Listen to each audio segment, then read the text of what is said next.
Pues bien, muy buenas noches, tengan ustedes bienvenidos aquí a Primer Plano y comenzamos con un tema netamente electoral y lo comenzamos porque, como lo dijo la semana pasada el doctor Meyer, pues esto ya está prefigurando lo que va a ocurrir en el 2018, pero cerramos la semana con una noticia que pudiera ser alentadora si es que esto va a significar un cambio de conducta en los partidos. ¿A qué me refiero? Me refiero a que el Comité de Fiscalización, el INE, el Instituto Nacional Electoral, ha abierto la puerta a través de un dictamen para anular las elecciones que se llevaron a cabo el mes pasado en Coahuila. ¿Qué es lo que sucede? ¿Por qué se anula en Coahuila y por qué no en los otros dos estados como en Nayarit o el Estado de México? Es el tema, pero trato yo y pongo en la mesa lo de Coahuila, poniendo un contexto. La mayoría de los partidos y de los candidatos reportan gastos muy por debajo de los topes de campaña. ¿Usted lo cree? Yo francamente no, y eso que Coahuila en promedio es uno de los estados en donde los candidatos y sus partidos reportan que se gastan el 85% hasta el 89% del tope de gasto de campaña. En los demás, y aunque usted no lo crea, en el Estado de México, por ejemplo, Alfredo del Mazo reportó que se había gastado el 40% nada más del tope de campaña, o sea que si eran 285 millones de pesos, que es un mundo de dinero, se gastó pues menos de la mitad. Lo mismo ocurrió con Morena. Reportó Morena 42% del gasto de tope de campaña, o sea, ninguno es creíble.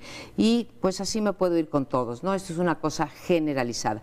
Pero el caso de Coahuila es particularmente notable porque se prefiguran dos condiciones que están establecidas en la Constitución para anular la elección. ¿Cuáles son?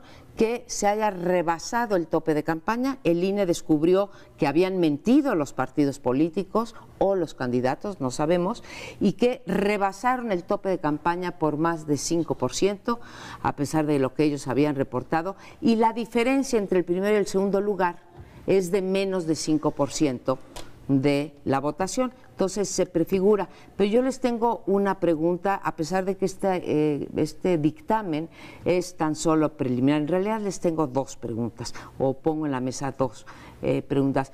Uno, la Constitución dice que se castigará, digamos, con la nulidad, pero no podrá participar, dice, el candidato que rebasó los topes de campaña. Pero ¿los rebasó el candidato o los rebasó el partido? ¿Se utilizará esa artimaña? Y la segunda que les quiero poner es cómo es posible que en Coahuila ocurra esto, pero en el Estado de México no haya estos sobrereportes. A reserva de ir respondiendo esas preguntas, yo quisiera aclarar, esto es solamente una primera parte, esto de la posible anulación en Coahuila, porque es en la Comisión de Fiscalización, que son 3 consejeros quienes forman esas comisiones. Tiene que llevarse el Consejo General el viernes, y ahí se tiene que aprobar por mayoría de 11 consejeros.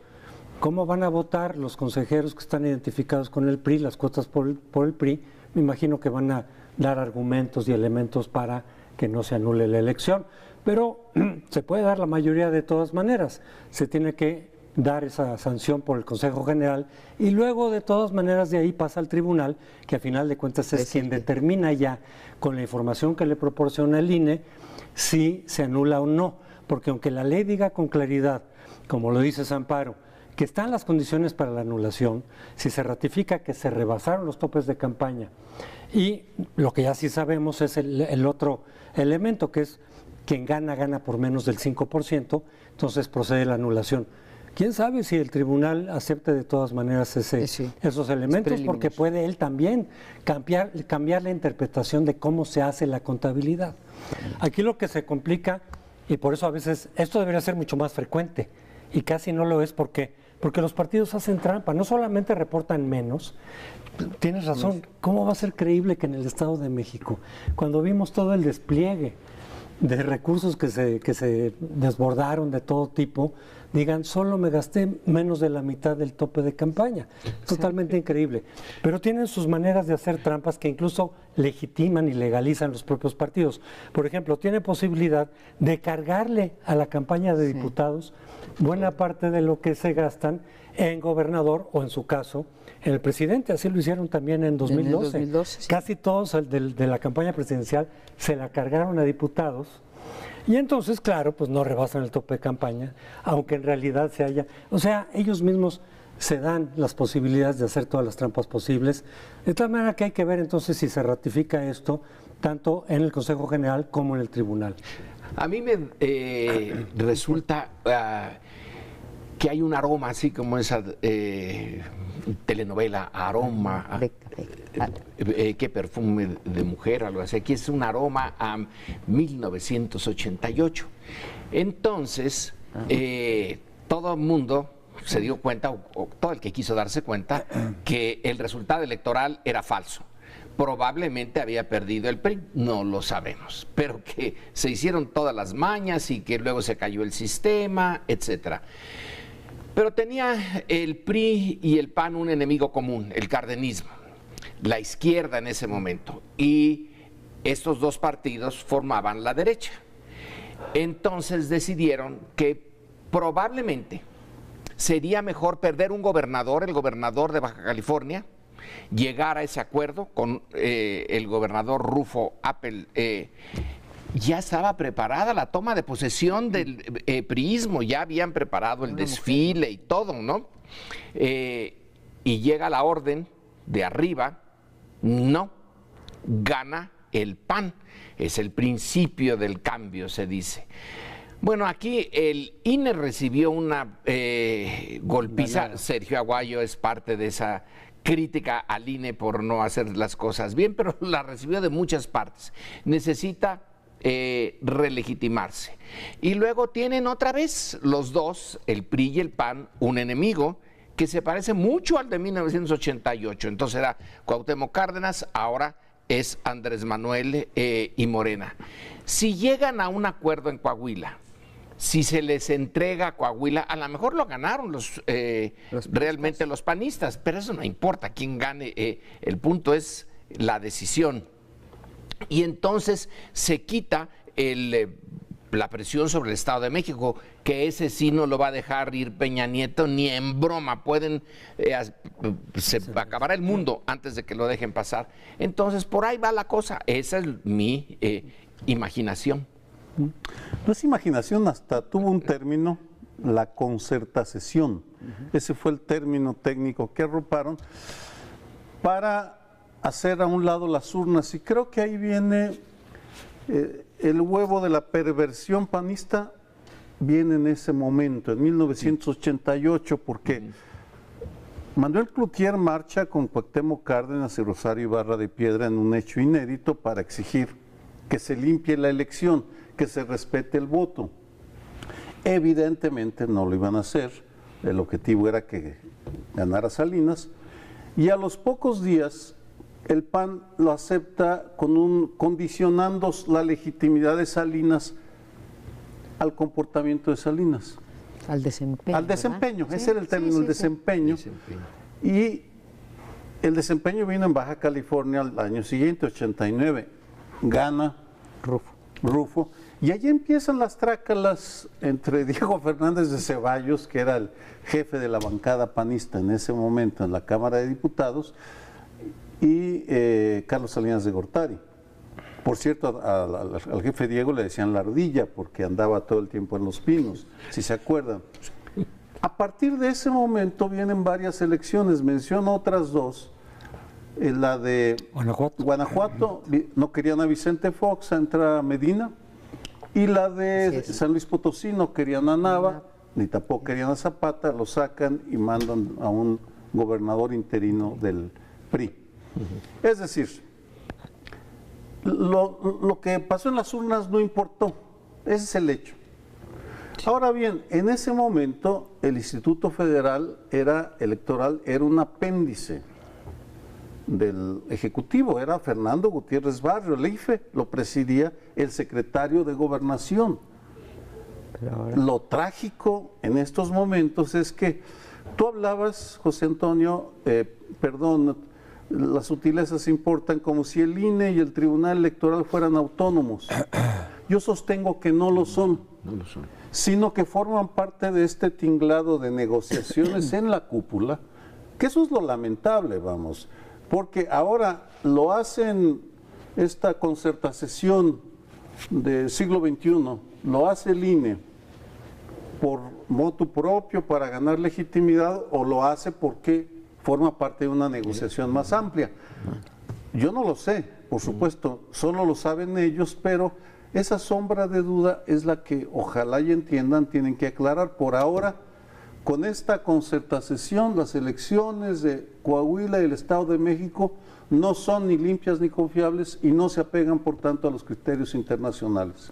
A ver, yo puedo estar de acuerdo con la interpretación, Sergio, y desde luego las concertaciones fueron eso, sí, fueron negociaciones entre las cúpulas para, por un lado, para mantener más o menos estable al país, y por el otro lado, hay que recordar, sí, que Cuauhtémoc Cárdenas y Ifigenia Navarrete no fueron más allá en el 88, en un acto, algunos dicen, desde mi punto de vista, en un acto de responsabilidad y de institucionalismo, algunos otros, a la fecha, piensan que fueron demasiado tibios, ¿no?, en 1988, y que había el caldo de cultivo, pues no sé si para una, es muy fuerte decir para una rebelión, pero vaya, para un lío de dimensiones considerables. Creo, en toda honestidad, Sergio, que habría que reconocer, si se anulan, si el dictamen de la Comisión de Fiscalización muestra esto y se anulan las elecciones en Coahuila, creo que debe de ser un motivo de decir, mira, en esta sí ¿Son cumplieron. medio puros? No, en esta ocasión sí cumplieron con su trabajo. Son precedentes.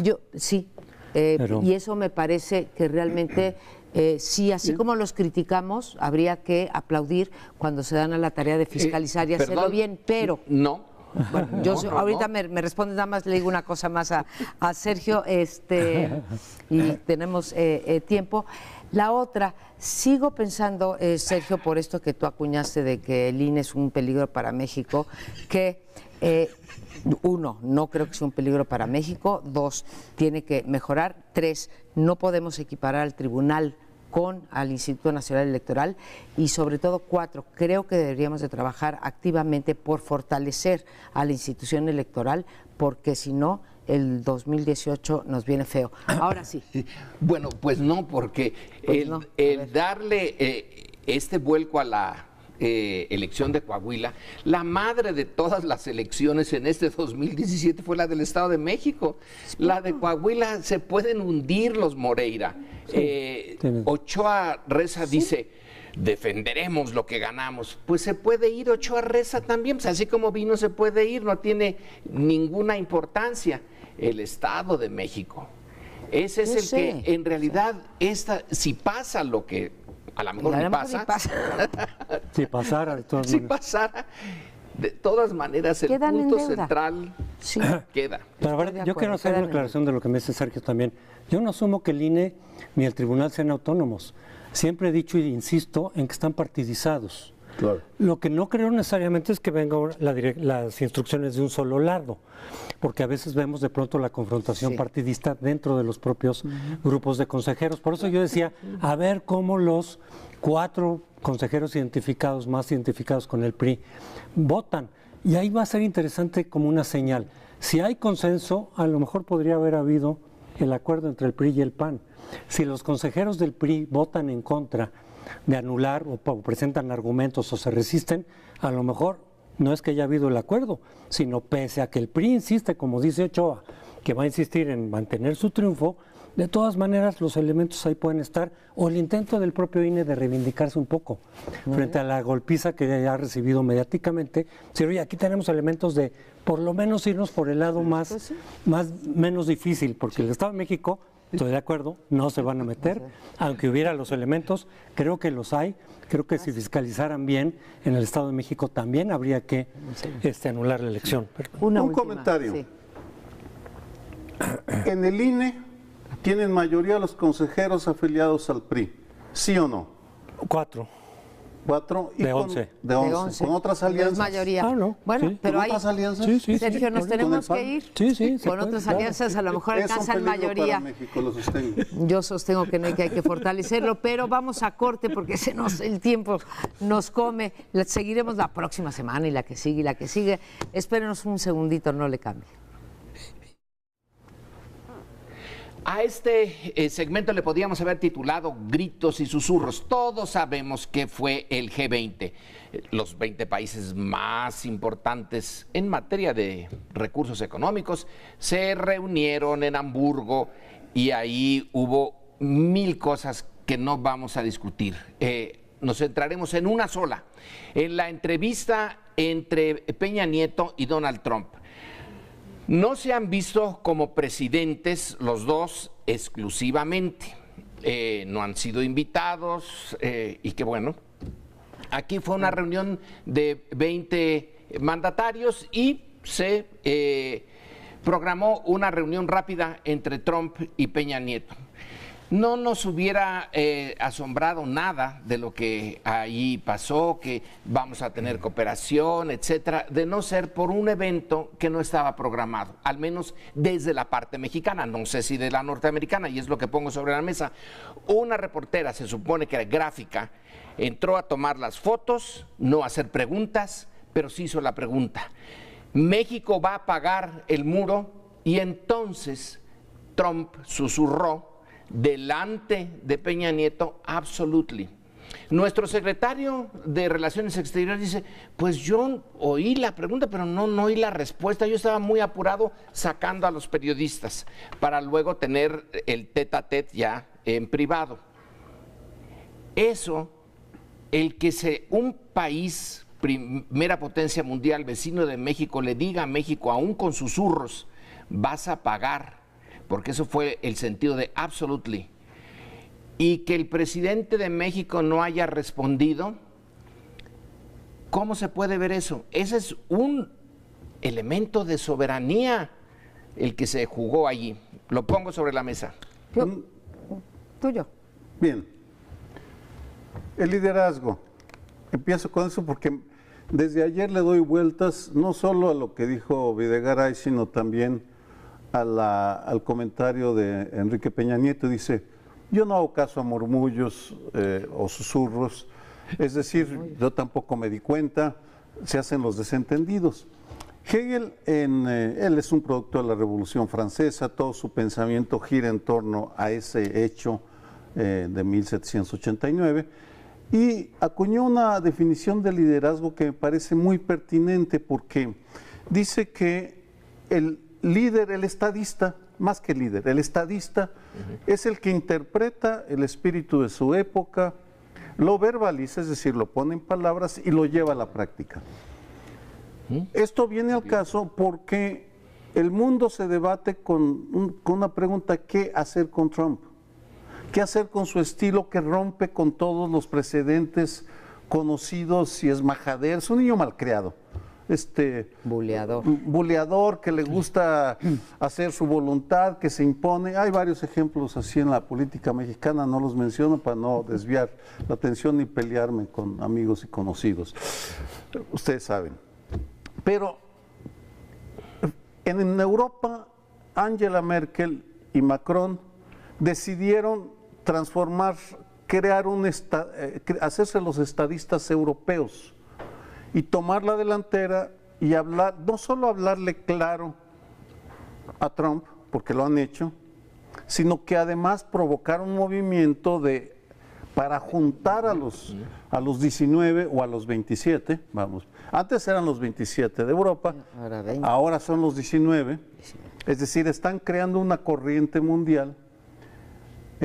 Frente a ella está la política muy típica mexicana, muy típica de Enrique Peña Nieto, de hacerse el desentendido. Confían Videgaray y él que las fuerzas en Estados Unidos obligarán a Trump a reconsiderar. Yo no estoy tan seguro, pero me parece que ese es el fondo del dilema.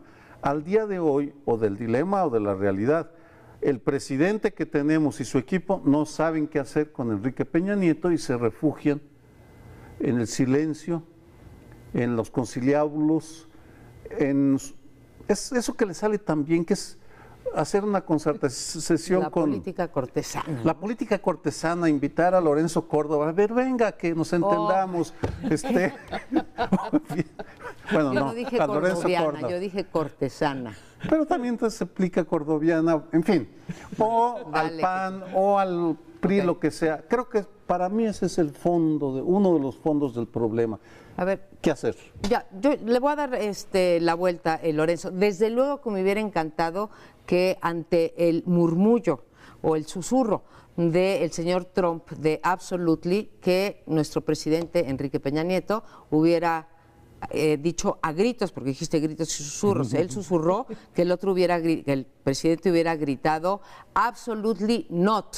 Me hubiera encantado escuchar esa frase. Pero creo que ante un buleador, y ahora que mencionas lo de cómo se está comportando Europa, en particular Macron y Angela Merkel, lo que han hecho es algo similar a lo que hizo México en términos de ignorar. Decir, mire, señor, a usted no lo voy a combatir, ¿sí?, con palabras, con discursos, yo lo voy a combatir en los hechos. Y creo que de la misma manera, Sergio, que Alemania y Francia están haciendo un bloque para contener y dejar en solitario a Trump, que los aplaudo y ojalá, bueno, lo sé, que México está en ese bloque de los 19, tanto en materia de comercio como en materia de cambio climático. Bueno, hay que combatir eso del muro y lo del libre comercio y lo de la migración y lo de las armas y, en fin, y todos los de la relación bilateral, pues más que intentando enfrentarse vía palabras y tuitazos y etcétera, con lo que están haciendo, unificando a los intereses empresariales allá que están y los caucus, digamos, migratorios allá, para tener apoyo para una relación, para una mejor negociación del Tratado de Libre Comercio. Entonces, honestamente, pues, si van por ese camino, es un contrafáctico, Lorenzo, pues creo que ojalá y el absolutely not, pero ojalá y estén, me parece que están haciendo su trabajo por otros cauces. Lo que se puede entender, desde luego, desde hace mucho tiempo, es que la prioridad para el gobierno mexicano ahorita en esta relación con Trump es la renegociación del Tratado de Libre Comercio en los mejores términos. Esa es su prioridad. No quiere decir que acepten el muro, han insistido y seguirían diciendo, a ver, no depende de nosotros que se construya o no, porque si ellos deciden construirlo, incluso recuerdo, eso es parte del Tratado de Guadalupe Hidalgo, el derecho reconocido mutuamente de que alguien pueda construir un muro en la frontera. Sí. Ahí está. Y no quiero decir eso que defienda yo. No, simplemente no depende del gobierno mexicano el que lo construyan o no. Lo único que pueden decir es yo no lo voy a pagar, punto. Pero esto del muro mete mucho ruido cada vez que se menciona. Claro. Por eso el acuerdo previo, según se nos dijo, es no vamos a tocar ese tema. Vamos a tocar casi nada importante. Nada, habían dicho simplemente es casi dijo, no la oportunidad en la que se pueden reunir porque no se han reunido, es cumplir, digamos, con un protocolo, pero no se va a tratar nada de fondo. Lo del Tratado de Libre Comercio se va a tratar ya con los equipos negociadores. Pero que no se mencione el muro de Trump. Pero Trump es alguien que es provocador, que es un bully, que está metiendo cizaña por todos lados. Y desde luego, entre la pregunta que le hicieron, inmediatamente contestó para provocar, para reventar. Porque él además tiene más ganas de cambiar radicalmente el Tratado de Libre Comercio y eventualmente incluso borrarlo, como lo ha dicho. Quiere relaciones el gobierno mexicano va a tratar de sacar lo mejor que se pueda de ese tratado. Entiendo que la lógica pragmática sea no nos metamos con el muro porque al final de cuentas no lo vamos a pagar. María Amparo, cuando hablas de Francia y de Alemania, Trump no lo retó como a nosotros. Es decir, a nadie ha retado como a México. A nadie le ha dicho directamente, te voy a obligar a lo que tú no quieres, a pagarme el muro. A los alemanes y a los franceses les podrá decir que la OTAN cambia de opinión, lo de el medio ambiente. Es a México al que ya, para decirlo en términos coloquiales, agarró de su puerquito. Y México no ha sabido es que esta parte es simbólica, sí hay que defender, entiendo. Los hechos, sí. Yo no estoy tan seguro que el Tratado de Libre Comercio, si se viene abajo, no libere también a México en muchos aspectos. Se ha convertido ahora en una especie de colonia ya económica de Estados Unidos. A lo mejor nos da otras posibilidades, pero dejemos eso de lado. Carranza en 1913, 1914 no tenía ni Estado. Y cuando Wilson invade, con buenas intenciones, porque hasta eso, lo de Wilson era para quitar a Huerta. Sin Estado, sin ejército, sin nada, Carranza le dice que no está de acuerdo. Luego, en 1916, cuando vuelve a la segunda invasión, le pone una línea y le dice no pases. Y pasó el ejército norteamericano y entonces hubo el choque. Y un ejército que no tenía ninguna posibilidad se enfrenta al norteamericano en el Carrizal. Es simbólico el enfrentamiento. Los que se murieron no era simbólico. Pero ahí se detuvo. No siguió a Estados Unidos. Entonces hay momentos claves. Quizá con otro susurro decir, no, sabe que no, México no lo va a pagar. No, y vamos a seguir. Con un grito, yo digo. Pero sin gritos, pero que lo hubiera dicho. Pero eso de hacerse el que no es como si te... Bueno, seguimos. Podría seguir hablando porque cuando estaba en la secundaria era enclenque y se abusaban de mí. Sí, luego ya de adolescente me fortalecí. Pero alguien me hostigaba hasta que un día ya me hartó y le hablé fuerte y ahí porque los bullies a veces hay que hablarles fuerte, pero voy a otro ángulo. La opinión pública. Ese discurso antimexicano va al 40% de la población que apoya a Trump. Ese es el discurso, lo dice una y otra vez. Va a haber muro y lo van a pagar. Háganle como quieran, y es una provocación. Y ha logrado mantener ese 40%, pese a todas las críticas y las burlas y la información sobre Rusia y que la hija en un acto de nepotismo la sienta en su lugar, lo que me parece excesivo. Si Enrique Peña Nieto ve que esa política hacia Estados Unidos no es aprobada por la inmensa mayoría de los mexicanos, no estoy inventando nada, ahí están las encuestas de opinión, parece suicida de su parte empeñarse en esa política de avestruz. De avestruz, de decir, no, pues podría haber agarrado a Abraham y decir, oiga, venga, la periodista. Absolutely no. Vamos, lo que tú dices, pero no tiene esa capacidad, está paralizado, está como un niño de secundaria arrinconado allá por el bully que lo está friegue sin saber hacer nada, y eso es lamentable. Arrinconados sí nos tienen, pues porque es la potencia y nosotros, hasta ahorita nos tienen con este tipo de actitudes. Creo que México está haciendo las cosas correctas para no estar arrinconados. No lo ha hecho en el discurso y me hubiera gustado el absolutely not. Pero no amenaza a otros, Lorenzo, porque tampoco tiene 3,000 kilómetros de frontera con otros, ¿no? Y sí los ha amenazado, se salió del Acuerdo de París. Pero es en esos 3,000 kilómetros donde nosotros tenemos que poner nuestro punto más fuerte. Pero ya nos vamos, se nos acabó el tiempo. Espérenos, vamos a un corte y volvemos. Y pasamos de lo político a otro de los temas recurrentes de México, que es la violencia. Y me refiero a un hecho lamentable, la semana pasada en el penal de Acapulco, donde la falta de control del Estado se volvió a visualizar ahí, se volvió a comprobar, y hubo un motín que dio lugar a la muerte de 28 de los reos. Lo vemos constantemente, a veces con más muertos que otros, pero lo que sí queda claro es que el Estado mexicano no controla a sus cárceles, no controla su sistema penitenciario. Y se dice que un Estado que no tiene control sobre esa parte de su suelo, de su territorio, no controla nada. Es lo primero que debería de controlar, es donde más control tendría que tener. Si ahí no lo tiene, pues es que está en parte en manos del crimen organizado, de los propios custodios, vinculados con alguna parte del crimen organizado, pero el caso es que el Estado no ejerce el control para llevar a cabo las funciones del sistema penitenciario. Lo mismo ocurre con las fugas tan frecuentes también que hay ahí.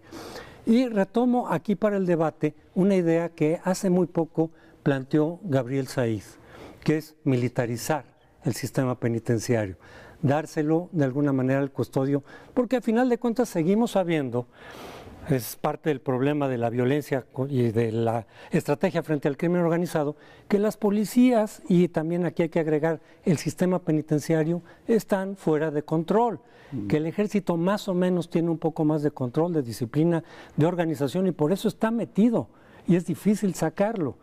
Se dice cuando las policías, ¿cuándo va a ocurrir eso? Cuando las policías funcionen, ¿cuánto tiempo nos va a llevar? Entonces es una idea polémica, como casi todo lo que propone Saíd, pero desde mi punto de vista que no hay que echar a la basura, habría que plantear, como hay planteamiento también de militarizar una parte de la policía, volver una Guardia Nacional bajo la Secretaría de la Defensa, algo que tenga las funciones de policía. Estás poniendo dos temas en la mesa pues muy gordos, ¿no? Porque para algunos incluso ya está militarizado. Si no la policía, perdón, estrictamente, digamos, ya hay una militarización de la lucha contra el crimen organizado. Yo creo que no es de instituciones y no es de corporaciones. Desde luego que la población confía mucho más en su ejército que en su policía. Hay un abismo en las percepciones sobre una y otra institución, pero me quedo nada más con la primera provocación, que es la de los penales. Lo que pasa en Guerrero se llama Tres Cruces o el penal de las Cruces, ¿no? En Acapulco, Guerrero, que bueno, ahora estalló aquí, ha estallado antes en Tamaulipas, ha estallado en Nuevo León, ha estallado en otros estados de la República, no una sino varias veces. Este penal ha tenido 6 directores desde el 2011. Cada vez que hay un motín, como si los directores no tuvieran nada que ver, ¿sí? Se dice, nos vamos a ir hasta el fondo de la investigación, lo único que vemos es que corren o cambian o rotan al director del penal. Pero lo que sí te muestra esto, aparte que en esta ocasión ya había habido muertos, pero yo contabilicé 6 muertos de 11 para acá, muchos más heridos, pero ahora fueron 28, que fue una cosa provocada por custodios y por reos, las dos cosas, porque tanto custodios como reos están controlados por el crimen organizado. Ahora, lo que es muy impresionante es lo que leemos en las crónicas, tanto de la PGR como de Derechos Humanos. El penal de las Cruces está reprobado por la Comisión Nacional de Derechos Humanos hace muchos años en las 30 criterios que utilizan para calificar a los penales, y no se ha hecho nada, no ha avanzado un lugar, no nada, y se han encontrado y decomisado, entre comillas, porque al día siguiente vuelven desde herramientas, armas de fuego, alimentos que no están, prostitución adentro de los penales, armas, obviamente de armas blancas, y se sabe la situación, y si en un territorio que cuántas hectáreas puede medir, no puede ejercer el control el Estado, pues ¿cómo lo va a ejercer en territorios más grandes, no? Una reflexión teórica, porque me parece que la realidad que estamos viviendo exige nuevas categorías o reutilizar viejas categorías adaptándolas a la realidad mexicana. Y lo que pasó en Acapulco muestra la utilidad de recurrir al concepto de enclave. Es decir, un enclave fue Hong Kong o Macao, que eran territorios, o la sección de embajadas de Shanghái, que eran territorios que el Estado cede a otro país, en ese caso. Luego están los enclaves de facto, que es lo que estamos viendo en México. El territorio ocupado por los zapatistas, sostengo, es un tipo de enclave en el cual la soberanía nacional se ejerce de manera limitada. Pero lo que estamos viendo, si hice una pequeña lista, simplemente para ilustrar a lo que me refiero. Las cárceles, la mayoría están fuera, son enclaves del crimen organizado. Los oleoductos, las policías municipales, barrios como Tepito, algunas gubernaturas. Es decir, necesitamos hacer un inventario académico que nos permita separar en dónde tiene soberanía el Estado mexicano, el gobierno federal.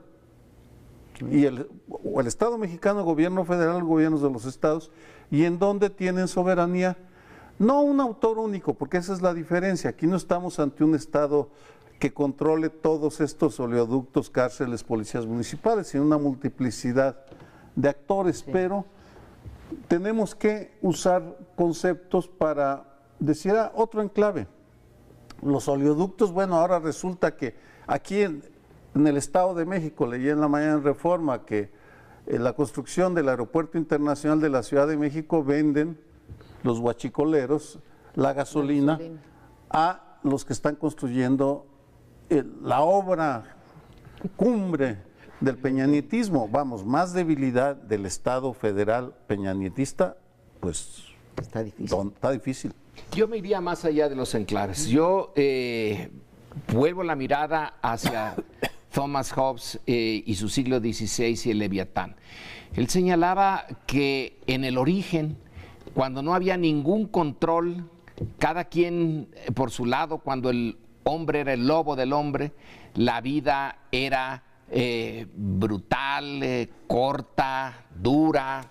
Se me olvidan los 4 o 5 conceptos que usa Hobbes, pero me da la impresión de que México va camino a eso, porque no son solamente los enclaves, es subirse a un microbús, o también los microbuses son enclaves, es subirse al metrobús y allí arriesgarse a muchas cosas.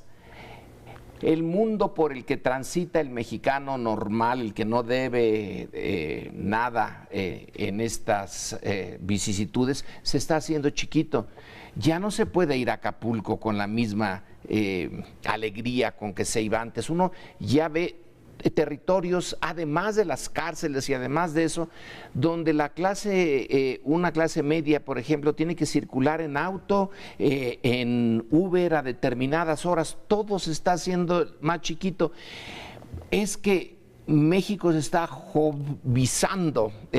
Hay una no solamente es de la cárcel de Acapulco, échenle, yo lo estoy haciendo, sí, échenle cuentas a los que nada más en el mes de julio, lo que llevamos del mes de julio, todos los días, vean lo que pasó que fue en Mazatlán, lo que pasó en Guadalajara, los colgados, lo que pasó en Chihuahua, en Madera, en un solo mes, en menos de un mes.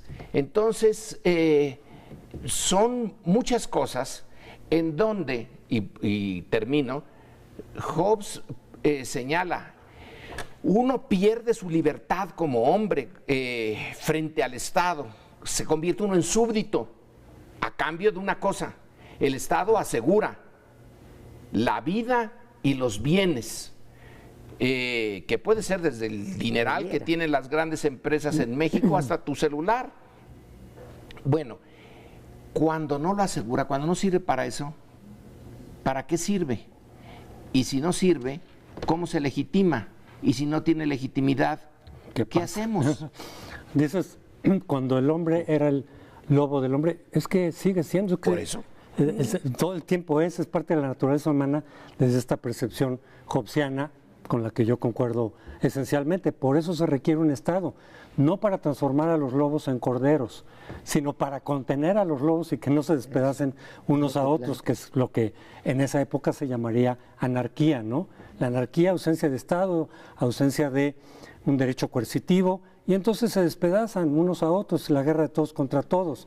Por eso tiene que haber un Estado fuerte. Y precisamente parte del problema en México es eso.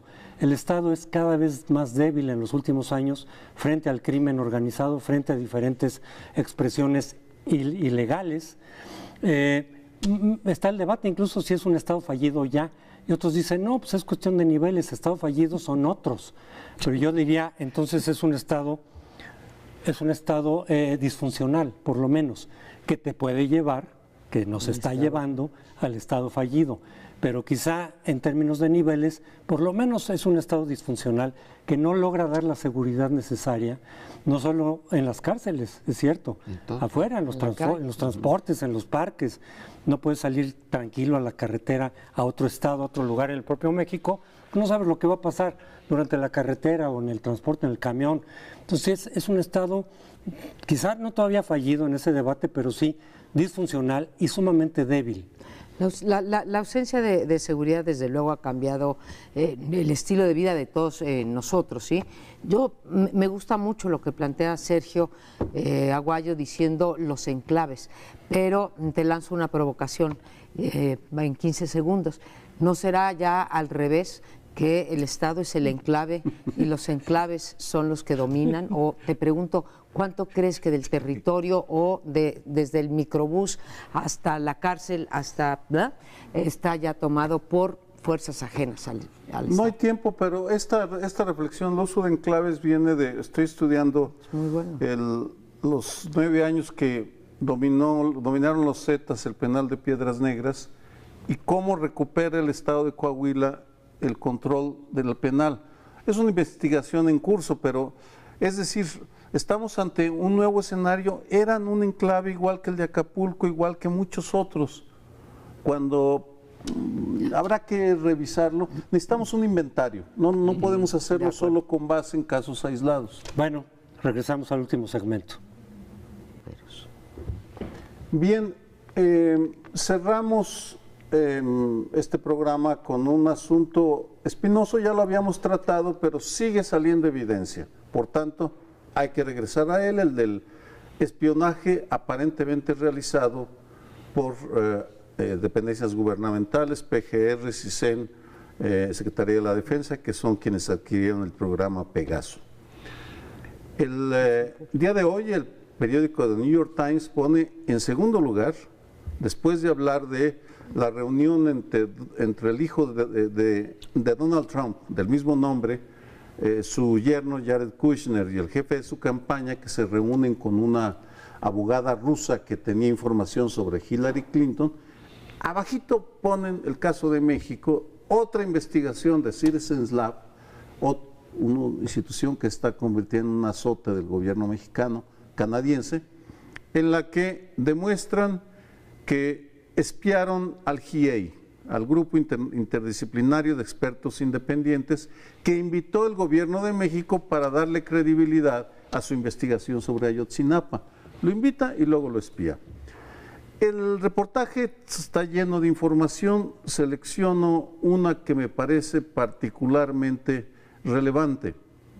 El responsable de Citizens Lab dice: nunca había visto nada como esto. A donde volteamos aparecen espiados.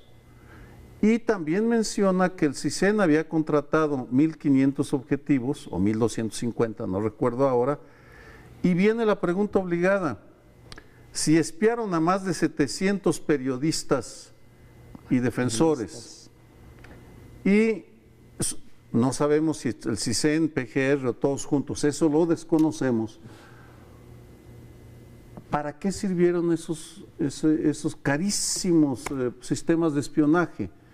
¿Lo contrataron para espiar a los incómodos preguntones que denuncian las barbaridades, o los compraron para defender a la seguridad nacional? Y tal vez eso explique la proliferación de los enclaves del crimen organizado, que pues hacen lo que les da su gana, porque nuestro gobierno federal está más preocupado por espiar a periodistas y defensores que por espiar a los verdaderos enemigos de la seguridad nacional.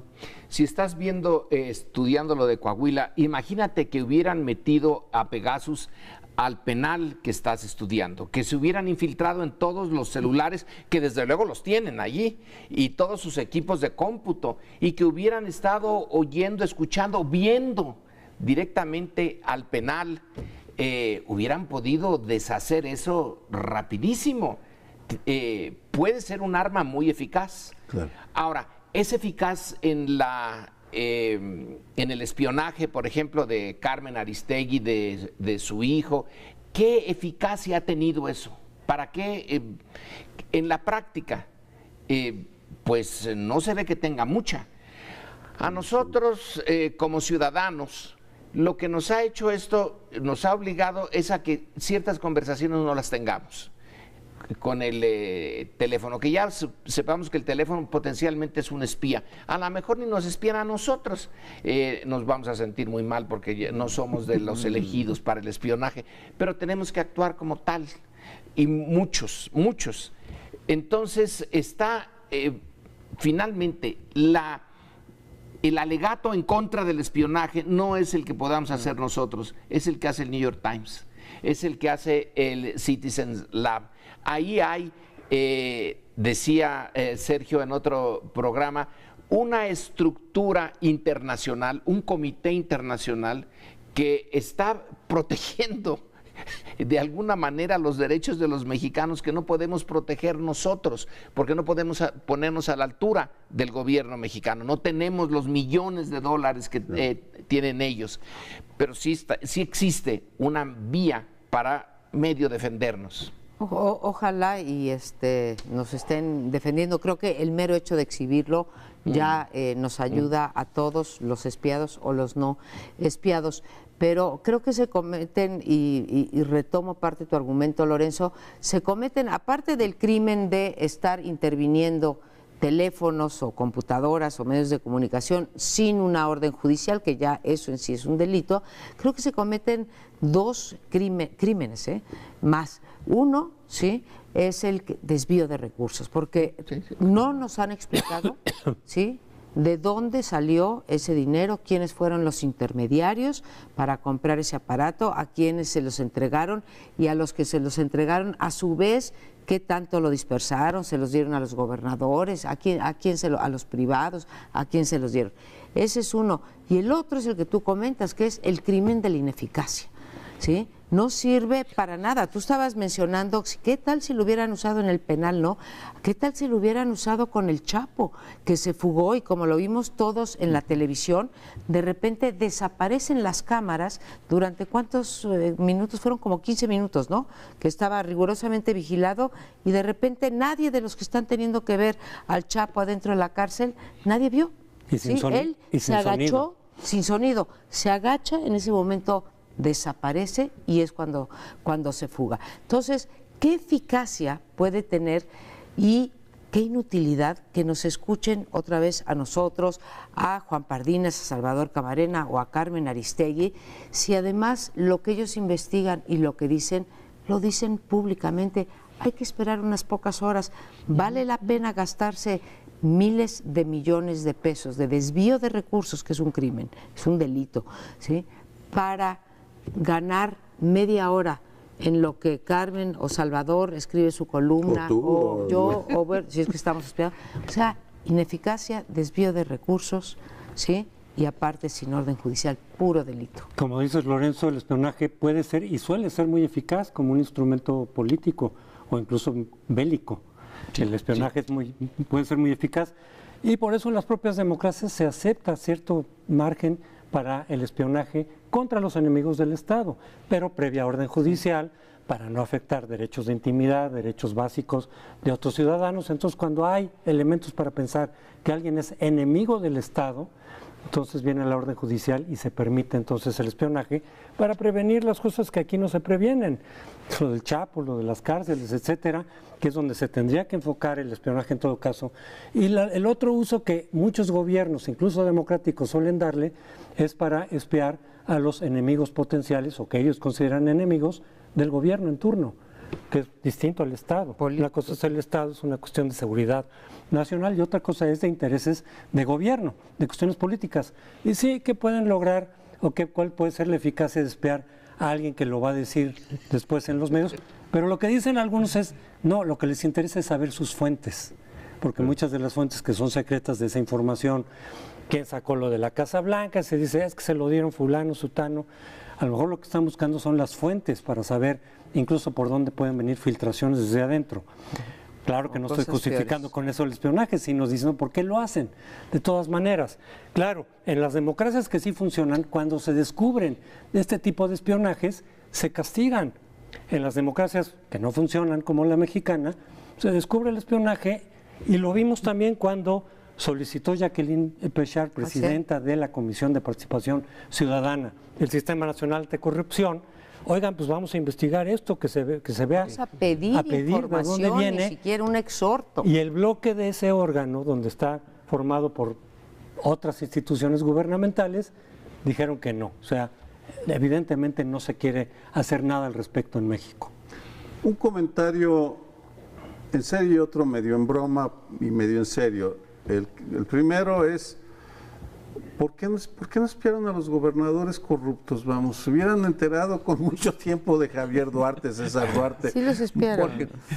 Pero no hicieron nada. En todo caso, si los espiaron, tampoco sirvió de nada. Es decir, Que no hay la voluntad. lo que no sabemos es para qué ha servido espiar a periodistas y defensores que seguimos diciendo lo que creemos que debemos decir. No, a veces pasamos de la raya un poco, a veces nos callamos las cosas, pero ejercemos nuestro derecho, aún sabiendo que a lo mejor somos espiados.